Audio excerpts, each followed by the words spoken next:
di atas jalan berjalan. يذكرون في سيرته صلى الله عليه وسلم أنه مر مع الجيش وهو عائد من بعض المعارك فلمح كلبه هناك على لارعة الطريق وعندها أولادها صغار.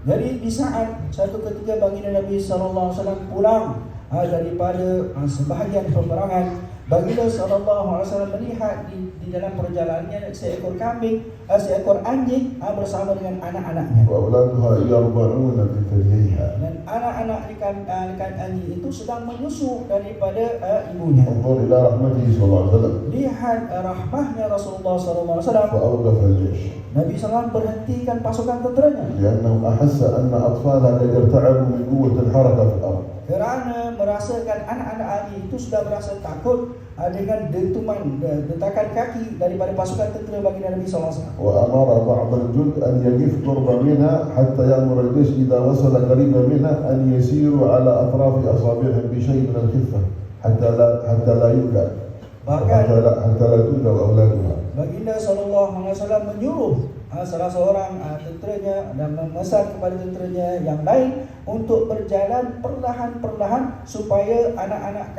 anjing itu tidak merasa takut. فكانوا يمشون بهيئتهم المعروفة حتى إذا وصلوا مشوا هوينا بصوت منخفض حتى إذا جازوا أعادوا مرة أخرى سيرهم المعتاد قبل الداعي. Jadi pada awalnya mereka berjalan seperti berjalan yang biasa, akan tetapi ketika melintasi kepada anjing tersebut, mereka mulakan perlahan-perlahan dengan berjalan, kemudian setelah melepasinya barulah berjalan seperti biasa. هذه رحمته بالكلب.